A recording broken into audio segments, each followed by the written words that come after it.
알로 친구들, 주변인으로서 질풍노도의 시기를 보내는 청소년 여러분, 무엇보다 유행과 모방에 관심이 많은 소년, 소녀들이여, 소녀, 소년들이여, 오늘도 여러분 마음속에, 삶 속에 말씀이 들어가기를 바라요. 기도하고 십계명을 묵상해 봅시다.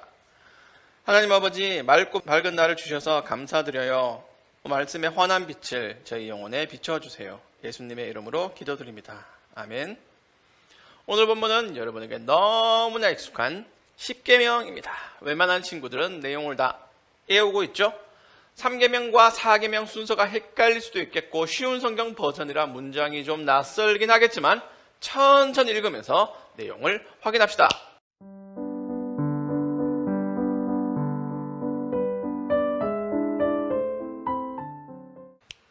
수요일에 설명했듯이 십계명은 거룩한 10가지 말씀에 서문을 더해 11가지 말씀입니다. 예수님의 요약본까지 더하면 12가지 말씀이 되지요. 거기에 얽힌 내용과 뜻을 한 번에 모두 오늘 살펴보는 건 불가능해요. 그래서 오늘은 십계명을 주신 이유와 목적으로만 범위를 좁혀서 알아보자. 덕분에 분량도 좀 짧아진다는 거. 몇 가지 생각해 볼게요. 큐티는 주입식 암기 교육이 아니기 때문에 스스로 생각하고 묵상하고 결심하는 게 제일 중요해요. 물음표를 던지세요. 하나님이 뭘 알려주시려는지 본문을 통해 궁리하세요. 큐티 책과 영상에만 기대서 묵상하지 마세요. 스스로 말씀 안으로 풍덩 다이빙 하세요. 첫 번째 질문. 하나님이 십계명을 주신 이유가 뭘까? 애국과 가나안을 비교 분석해서 주관식으로 답해보세요. 문장은 달라도 의미는 하나입니다. 여러분 각자의 문장으로 십계명을 주신 이유를 적어보세요.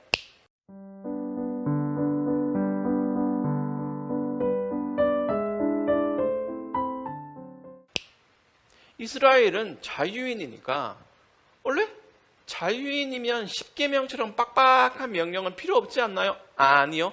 자유인이어서 더욱 제한이 필요해요. 울타리. 왜냐? 죄인들은 울타리를 부수려는 존재이니까. 아담이 선악과를 자기 마음대로 따먹은 것처럼 사람은 자유라는 달콤한 열매를 청산가리 함유 꿀사과로 만들 가능성이 100%거든. 수백 년을 이어내려온 유구한 노예의 전통이 광야에서 몇 년 구른다고 사라지지 않을 거라는 말싸움이지. 노예의 의지, 자기 힘으로 주어지지 않은 무한대의 자유, 그에 따른 책임감과 개념이 전혀 없는 자유인들이 하나님 나라의 올바른 백성으로 살지 못할 게 뻔하니까 자유인이니까 그 자유의 한도를 그어놓는 게 당연해요. 삐빅 청소년입니다. 반갑습니다. 청소년입니다. 빠박 빠바박 학생입니다. 교통카드 찍으면 울려 퍼지는 맑고 고운 소리, 그거 들으면서 별 감흥이 없죠. 그런데요, 그게 청소년들을 법으로 보호하는 한 요소인 걸 아나요? 무상급식, 청소년 복지시설, 청소년증 발급, 유해업소 지정, 청소년을 위한 알바법 등 여러분을 위한 혜택이 엄청 많아요. 정작 그 대상인 여러분은 그닥 느낌이 없는 것들, 느낌 없다고 사라지지는 않는 것들, 그게 여러분을 위한 보호장치들입니다. 전부 자유를 위한 울타리들이에요. 청소년들의 꿈과 희망을 짓밟고 감금하려는 목적이 아니라 보호하기 위한 법적 제재, 여러분이 울타리를 부수려는 걸 막고 나쁜 어른들이 울타리를 침범하지 않게 하려는 강제 요소. 아이폰 13 프로맥스 1테라 사야 하니까 하루 12시간 알바하고 싶겠지. 야간 알바도 뛰고 삶이 너무 괴로우니까 술, 담배도 하고 싶고 극단적인 친구들은 마약을 원할 거야. 편의점에서 담배 사는 거 얼굴로는 인증 가능한데 민증으로는 불가능하다는 게 싫어. 좋은 것들만 아니고 나쁜 거 하지 말라는 거, 청소년에게 유해하다는 거 다 마음대로 하고 싶어. 나한테 까분 놈들 다 깨부수고 싶어. 근데 하지 말래. 경찰 출동, 부모님 호출, 학폭 열림, 소년원 드감. 어지간한 녀석들 아니고는 법의 테두리 안에서 별 깝깝증 없이 자유로운 청소년의 삶을 누릴 수 있어요. 그게 법이 존재하는 이유입니다. 십계명도 그래요. 자유인으로서 삶을 누리도록 하나님이 주신 규정과 법도예요. 효과가 있냐 없냐로 말 많았던 게임 셧다운제 생각해봐요. 그거 있었다고 니들이 게임 안 했나? 10년 전에도 할 거 다 했잖아. 10시까지 피방에서 스포 써든 옵치하고 집에 가서는 또 신나게 뿌요뿌요 크레이지 아케이드 모바일 배그하고 학원 폭력물 웹툰 정주행 역주행 다 하고 캐모노 프렌즈나 던만추 진격 꺼보고 SNS 보면서 흐헤흐헤 하고 그랬잖아. 그렇게 사람은요 자유를 파괴하는 욕망이 강해요. 자유를 무한히 누리고 싶어해. 10계명을 왜 주셨어요? 진정한 자유는 말씀 안에서 누리는 것을 가르쳐 주시려고 울타리 함부로 부수지 말라고. 두 번째 질문. 10계명을 통해 구원받을 수 있을까? 그러니까 지가 잘려서 상점 1000만점 받고 만렙 찍어서 구원이라는 아이템을 얻을 수 있냐고. 10계명은 구원받기 위한 통로인가? 생각해 보세요.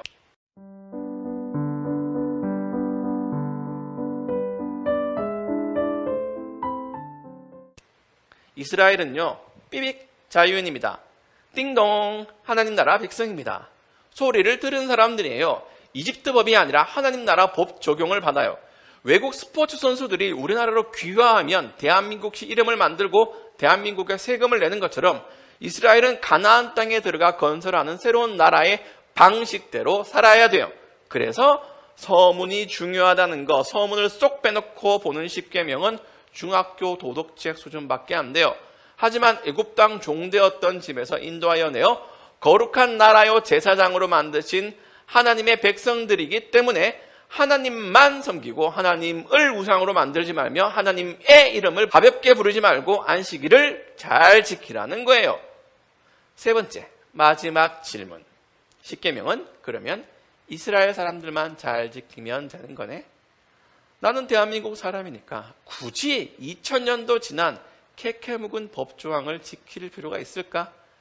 갈라디아서 내용 기억하면 예수님이 율법을 다 지키셨으니까 나는 지킬 필요가 없는 거 아닐까? 즉 10계명이 과연 현대의 우리에게 필요할까? 생각해 봅시다.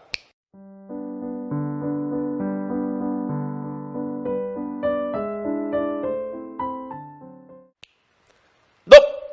10계명을 지켜서 구원받는 게 아니에요. 예수님 믿는다고 10계명이 필요 없는 거 아니에요. 구원받았기 때문에 10계명이 주어져서 하나님 나라 백성으로서 살라고 명령하시는 겁니다. 우리에게.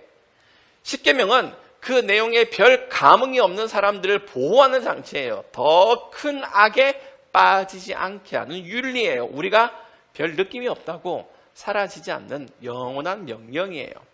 하나님은 오늘날 우리 모든 그리스도인에게 한없는 자유와 명예를 주시고 그것대로 살 수 있도록 책임과 권한을 부여하셨어요. 우리 삶도 10계명에서 벗어나면 안 돼요. 우리가 구원받았기 때문에 10계명의 의미도 삶을 통해 확장되는 겁니다. 그래서 하나님 외에 우상을 섬기면 안 되는 게 당연하고 하나님 우상으로 교환해서도 안 돼요. 구원받았으니까 내 몸도 내 인생도 내 것이 아니죠. 그러니까 타인을 죽이는 행위, 내 몸을 죽이는 짓도 하면 안 돼요. 내 몸을 천천히 죽여가는 나쁜 행위도 금지. 소유권이 하나님께 있으니까 야동 금지, 표절 금지, 인격 모독 노노하라는 말씀. 구원받기 위해서가 아니라 구원받았으니 더욱 10계명을 준수하고 거기서 벗어난 죄를 매 주일마다 회개하는 것도 당연하고 예수님을 믿기 때문에 더욱 경건하도록 노력해야 돼요. 한 번 더 강조합니다. 10계명을 삶과 분리해서 생각하지 말아요. 여러분도 나도 애굽 땅 종되었던 집에서 구출받은 자처럼 살아야 합니다. 삶의 지침, 조언, 금과 옥조로 삼아야 합니다. 삐빅 청소년입니다. 그 단순한 기계음이 여러분의 정체성을 보여주는 한 지표이듯이 10계명도 삐빅 그리스도인입니다. 를 알려주는 귀중한 내용이에요. 10계명을 볼 때마다 거울처럼 자신을 다듬고 삶으로 살려내는 경건한 백성이 되길 바랍니다. 이 적용은 평생 가는 거예요. 그리스도인으로서 내가 어떻게 살아야 할까? 어떻게 하면 하나님과 사람들을 기쁘게 할까를 고민할 시기가 올 때 머릿속에 제일 먼저 10계명을 떠올리기를 기도해요. 기도합시다. 하나님 아버지, 저희의 정체성과 소속감을 다시 찾았습니다. 하나님 나라 백성으로서 이 세상을 어떻게 살지 늘 고민하는, 실천을 옮길 줄 아는 하나님 나라의 시민이 될 수 있도록 도와주세요. 예수님의 이름으로 기도드립니다. 아멘. 여러분 잘 지내고요. 우리 다음 시간에 다시 만납시다.